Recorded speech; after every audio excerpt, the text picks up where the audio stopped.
Hey guys, Hassan, I'm back at it once again with a brand new video for you, and welcome to Dre Talks, the series where I just kind of talk about things that aren't necessarily sporting related, featuring games I don't normally play, except in this instance. And yeah, as you can see, this is no borrowed gameplay, this is totally my own.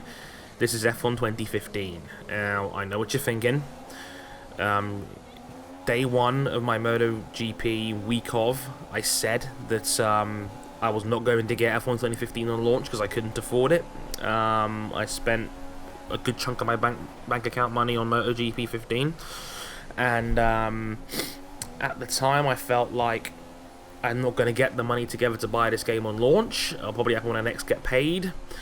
But as a YouTuber, I do believe in full disclosure. I do believe in being completely open with you guys. And what happened was yesterday, Mark Buckley, who you may know is the community manager of Codemasters now that Luke Spring has moved on to Nvidia, he saw my Facebook status and he was able to sort me out a code for the game as a download. So before I start, I'd just like to very much thank Mark Buckley and the entire Codemasters team for their generosity. It really does mean a lot that you're able to sort me out a free copy. I mean, as a student that's just finished his degree, it means a lot that I can save a bit of money here and there, so thank you all very much for that. I do really appreciate that. But I wanted to make this video talking about the game's release, the first impressions of it, and the general reaction to the game so far. Now it's been out there in the public domain for a good 24, 48 hours, depending on when you got it. You know what pre-orders are like these days. You know, it's kind of like Russian roulette, finding out like who gets their pre-orders the day before release. I'm sure if you subscribe to me, you've probably subscribed to another half dozen F1 YouTubers, and I'm sure you know the online issues with the game are well documented. Yeah, so the issues have been well documented with things like multiplayer that was coming up, things like invisible walls in Spain coming up.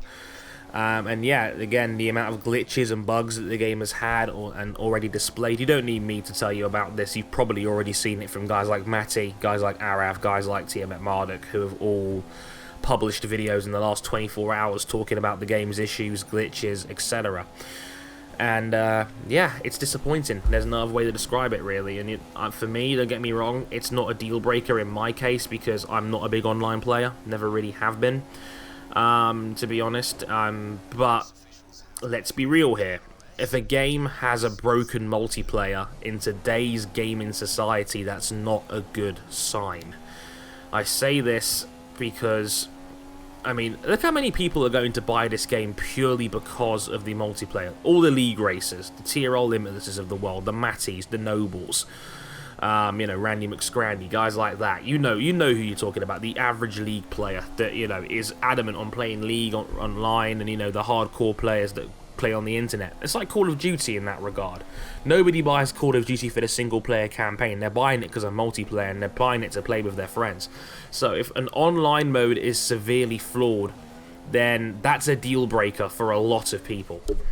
And a lot of people, I think, are now re-establishing their positions with the AOR now and thinking about, are they even going to run a league given the game's current state? And that's very disappointing. And in not even that, I mean, the single player experience is good, the cars handle good, the AI is better. This is not a terrible game by any stretch. I know a lot of people have exaggerated how bad the game is. The single player experience is very good. But like I said, a game with a broken multiplayer is very disappointing. And you got to remember, this is a game that's had a lot of stuff taken out of it too. It has no co-op. There's no co-op championship mode. Their scenario mode has been completely dropped for Pro Season, which is essentially just a glorified championship season mode, but with a few extra things you can't change. And I know Pro Season is only going to be touched by a very, very small amount of people. The most hardcore of the hardcore, and you know that's a trivial matter, really. And no player customization that did disappoint a fair few people. Again, I think that was a massive deal, but I mean, why can't you put your own name in and have your own driver in a season? I think that's a bit disappointing. I mean, that was in the very first game, and you know, no safety car as well. Don't get me wrong, that's not featured in any other games like 2010 before as well, but again, it's a backward step, and that's disappointing. And you know, this game's got issues. I will have a full review up on the website soon. Maybe a video review as well. But I'm talking more about the reaction here, and I'm stunned that so many people are so surprised that this game was a disappointment. And we, like, on the internet, we like to make jokes about Codemasters a lot on their games. It's just what we in the F1 community do. It happens a lot.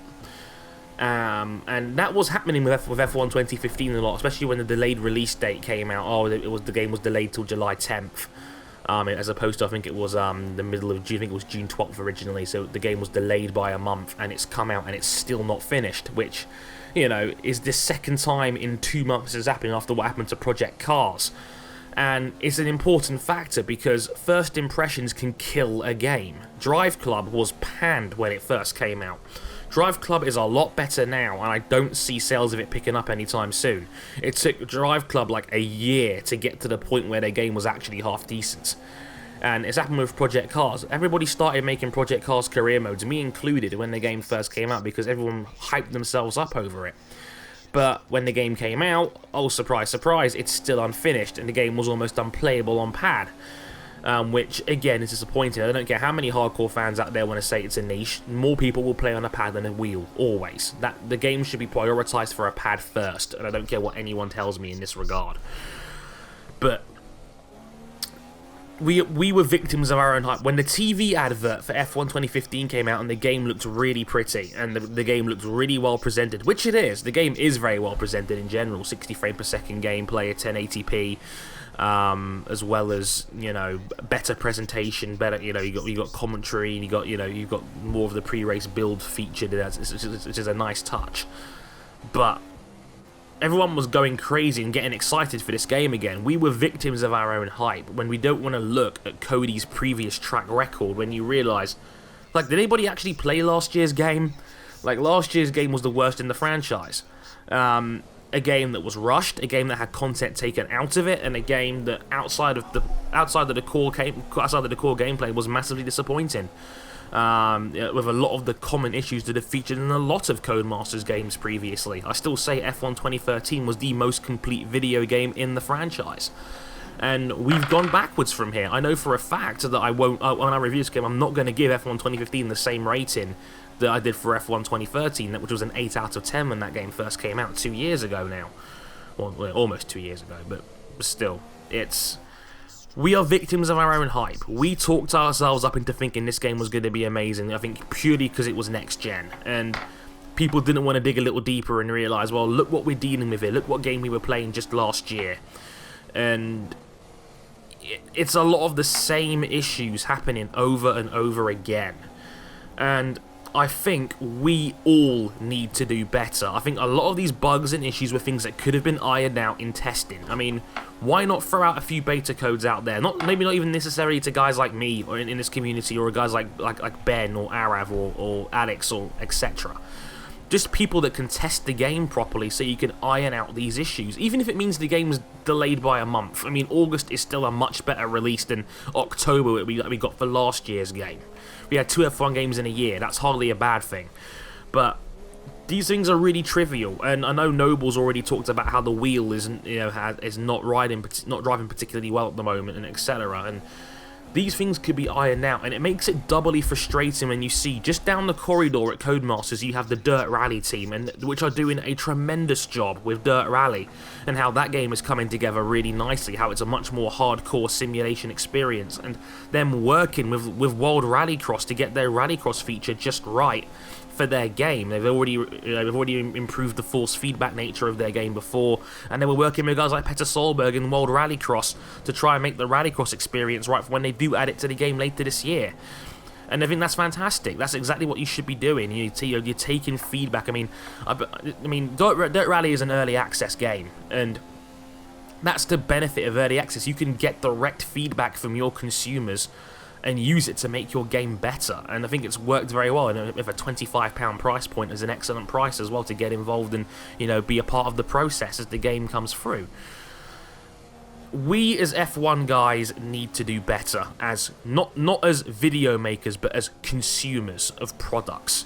Look, A prime example is Arkham Knight on PC, and that's been well documented. Batman's Arkham Knight game on PC, and how that game has graphics that are worse than the console versions, that runs terribly, that, you know, is locked in at 30 frames per second, and even then has numerous frame rate drops, and it was so bad that Warner Brothers pulled it from the Steam marketplace. And, you know, companies like Nvidia and graphic cards companies trying to run drivers, trying to run, you know, feedback to try and make the game run better, which they didn't even have to do. They're doing that out of sheer goodwill so they don't let their customers down. And it's situations like that that annoy me, when a AAA studio produces a AAA $60 game and still can't make it right on PC because it's a terrible fucking port. We as consumers need to do better, and if you've been disappointed with the Codemasters franchise over the last 5 years as games have gone on and if you made videos about them, we've got to stop buying these games. I know it's going to be a difficult thing to do, given that, you know, we kind of feel like we're obligated to do this because of our YouTube backgrounds, because of our fans, because of people that take the time out of their days to watch us. And I know that's a difficult thing to have to accept, but if you're giving Codemasters your money and you're disappointed by your game, that's on you, quite frankly. And you know what? As long as the money keeps coming in, companies are going to keep doing shit like this. We as consumers need to do better. We all need to do better. Codemasters need to put the time in to make a better game. I remember when THQ did the UFC series, and they didn't like the feedback for UFC Undisputed 2010, so they took a year and a half out to make UFC 3 a better game, and it worked. I would not mind seeing Codemasters skip a year to really get this right.